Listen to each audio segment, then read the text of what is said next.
હાય friend, Gujarati cooking ચેનલમાં તમારું સ્વાગત છે। આજે આપણે બનાવવાના છીએ સ્પેશિયલ આઇટમ ફૂડ સલાડ। તો આ બનાવવા માટે મેં અહીંયા રેસિપીઝ તમારી આગળ શેર કરી છે।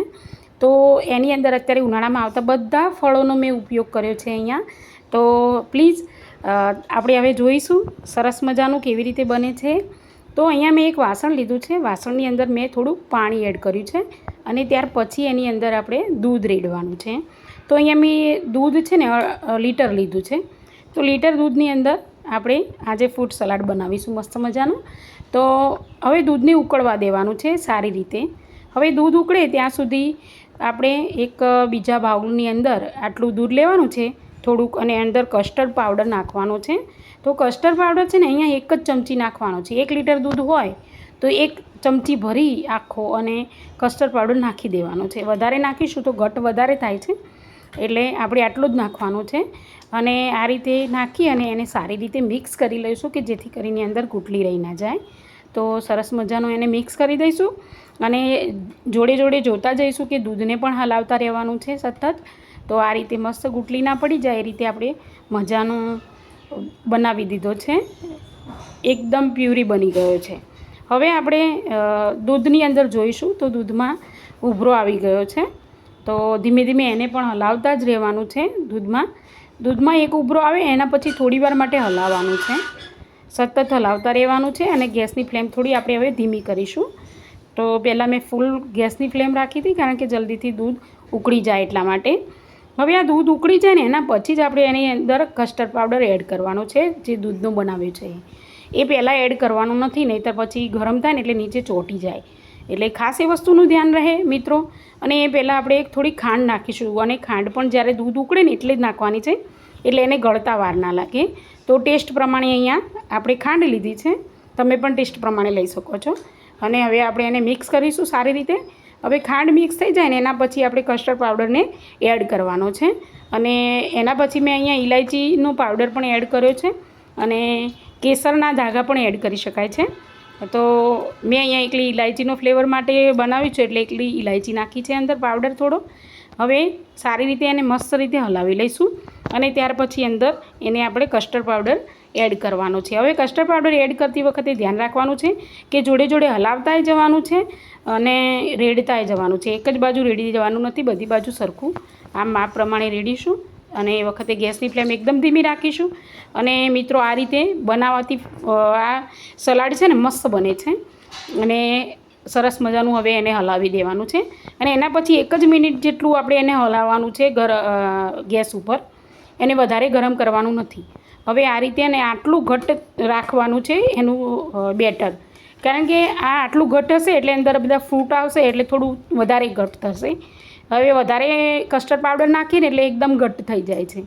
અને દૂધ કેવી રીતે રાખવાનું હું તમને એક ટેસ્ટ કરીને કે જો એકદમ ક્લીન થઈ જાય ને આપણે ચમચો પાછળથી એટલે સમજી લેવાનું કે અંદર મિક્સ થઈ ગયું છે। તો આ રીતની ટ્રીક ચોક્કસથી વાપરજો। અને પછી આપણે ઇલાયચીનો પાવડર મેં તમને આગળ કહ્યું હતું એમ અંદર એડ કરી દીધો છે। થોડોક ટેસ્ટ પ્રમાણે જ મેં લીધો છે, અને એને આપણે સારી રીતે હલાવવાના છીએ। હવે સારી રીતે હલાવ્યા પછી એને આપણે ગેસ ઉપરથી ઉતારી લઈશું। ગેસ ઉપરથી ઉતાર્યા પછી એને રૂમ ટેમ્પરેચરમાં જ આપણે નીચે ઉતારી અને રાખવાનું છે ઠંડુ થવા માટે। હવે ઠંડુ થાય એ પહેલાં આપણે થોડું એને હલાવી લઈએ તો જેથી એને વધારે સરસ ઠંડુ થઈ જાય। આ રીતે ઠંડુ થાય છે જો એ પ્રમાણે ઘટ્ટતા એની પકડે છે। જેમ ઠંડુ થશે એમ થોડું ઘટ્ટ બને છે, એટલે કસ્ટર્ડ પાવડર માપસરનું વાપરવો જરૂરી છે। ખાસ કરીને આમાં એક જ વસ્તુનું ધ્યાન રાખવું છે। હવે ઠંડુ થઈ ગયું છે તો હવે આપણે એક બીજા બાઉલની અંદર એને ટ્રાન્સફર કરી લઈશું। તો મેં અહીંયા બીજા બાઉલની અંદર બધું જ ફ્રૂટ સલાડ કાઢી લીધું છે। હવે આ સરસ મજાનું કાઢી લીધું છે, હવે એનો ટેસ્ટ બી સારો થઈ ગયો છે। એક વસ્તુનું ખાસ ધ્યાન રાખવાનું છે કે અત્યારે કોઈ પણ જાતના ફૂડ ઉમેરવાના નથી। હવે આપણે ફૂડને કટ કરી લઈશું। તો મેં અહીંયા ચીકુ છે, સફરજન છે, ગ્રેપ્સ છે, બનાના છે, અને દાડમ છે, પછી શક્કરટેટી છે, એ આપણે ધીમે ધીમે એને કટ કરી અને એડ કરવાના છે। તો પહેલાં એક બાઉલની અંદર આપણે કટ કરી સારા અને ઝીણા કટ કરવાના છે, એ વસ્તુનું ધ્યાન રહે। તો અહીંયા બનાના છે તો એને આપણે સારી રીતે ઝીણું સરસ મજાનું કટ કરી લઈશું. પ્લીઝ આટલા સરસ વિડીયો બનાવું છું, સબસ્ક્રાઈબ કરો પ્લીઝ, અને લાઇક કરો ને શેર કરો. અને આગળ તમારે કઈ વાનગીની બનાવવી છે તો એ પણ મને જણાવજો કોમેન્ટ કરીને, તો હું ચોક્કસથી એ વાનગીનો વિડીયો બનાવીશ. હવે અહીંયા આપણે બે ચીકુ લીધા છે, એને પણ આપણે સારી રીતે ધોઈ અને છોલી લેવાના છે, અને એને પણ આપણે સારી રીતે કટ કરીશું. એના બીજ છે અંદરથી કાઢી લઈશું, અને એકદમ ઝીણા કટ કરવાના છે. બહુ ઝીણા નહીં, થોડા પીસ રહેવા જોઈએ પણ બહુ મોટા નહીં. હવે સફરજન છે અહીંયા મેં લીધું છે એક, તો સફરજનને પણ આપણે સોલી અને કટ કરી લીધું છે. અહીંયા શક્કરટેટીને મેં છોલી અને કટ કરી લીધી છે. અહીંયા દાડમને પણ આપણે ફોલી લીધું છે, અને ગ્રેપ્સના પણ દાણા લઈ લીધા છે. હવે એક વસ્તુનું ખાસ અત્યારે ધ્યાન રાખવાની જરૂર છે કે આ બેટર છે આપણે ઠંડુ થવા માટે ફ્રીજની અંદર મૂકી દેવાનું છે, અને ફ્રૂટ પણ કટિંગ કર્યા પછી ફ્રીજની અંદર મૂકવાનું છે ખાસ. હવે અત્યારે આપણે મિક્સ કરવાનું નથી. એક વસ્તુનું ધ્યાન રાખીએ કે જ્યારે જમવા બેસવાનું હોય ત્યારે જ અંદર ફ્રૂટ એડ કરવાનું છે, એ પહેલાં એડ કરવાનું નથી. એ વાતનું ખૂબ જ ધ્યાન રહે, નહીંતર એનો ટેસ્ટ કડવો થઈ જાય છે. અને ફ્રૂટ સલાડ છે એટલે એક જ દિવસમાં આપણે એને ચાલે એટલું બનાવવાનું, અને એક જ દિવસમાં એને પૂરું કરી દેવાનું છે.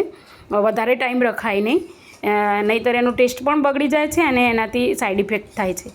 એટલે આ રીતને સરસ મજાનું જો બધું ફ્રૂટ અંદર આપણે એકદમ ઠંડો થઈ ગયો છે, અને એની અંદર આપણે બધું ફ્રૂટ એડ કરી લીધું છે સરસ મજાનું, અને આ રીતે સરસ હલાવી લઈશું એને.